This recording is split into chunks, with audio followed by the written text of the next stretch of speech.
Et aujourd'hui, toujours, il y a des multinationales et des puissances qui continuent à déstabiliser l'Est du Congo pour pouvoir exploiter ces richesses gigantesques. Ça, c'est le malheur du Congo.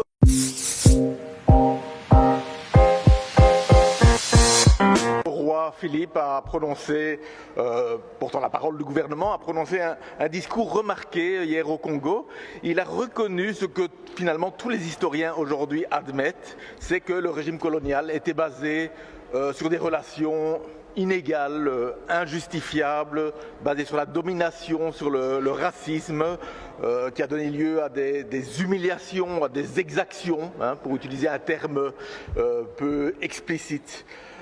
Et donc finalement, ce discours était très éloigné de son oncle Baudouin, il y a 62 ans, au moment de l'indépendance, qui lui avait vanté le génie de Léopold II, et avait vanté la mission civilisatrice de la colonisation belge au Congo. Et finalement, le discours de Philippe est plus proche de celui de Lumumba. Lumumba, en 1960, qui a fait un discours où il dénonçait la colonisation.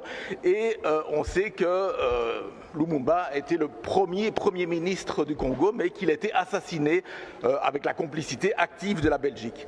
Alors ce qui manque dans le discours du roi, c'est peut-être le pourquoi, le but premier de la colonisation. Et ça, il faut le dire quand même que le but premier, c'était l'exploitation économique du peuple congolais et de ses immenses ressources naturelles. Et qui a profité de la colonisation finalement?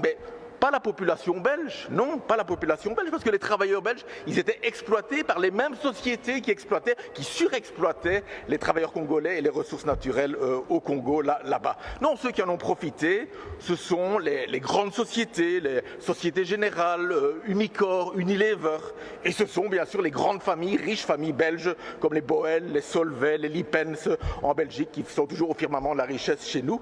Et donc la question, c'est de savoir, le gouvernement va-t-il enfin reconnaître ce rôle de la colonisation et va-t-il aussi aider le gouvernement à combattre les multinationales qui aujourd'hui continuent?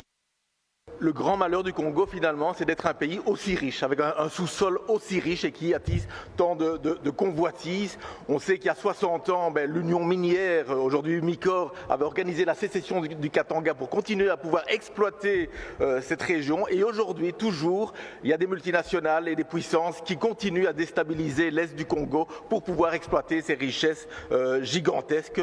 Ça, c'est le malheur du Congo. Et je pense que s'il y a une responsabilité à pointer, c'est bien celle des multinationales aujourd'hui comme celle du passé. Et je répète, Umicore s'est fortement enrichi grâce à l'exploitation coloniale. Aujourd'hui, continue à faire des bénéfices records. Il n'est pas normal que de telles sociétés puissent exploiter comme ça allègrement un pays dans le passé, aujourd'hui, sans avoir des comptes à rendre. Je pense que c'est là qu'il faut aller pointer le doigt plutôt que de pointer le doigt sur une pseudo-responsabilité de la population belge.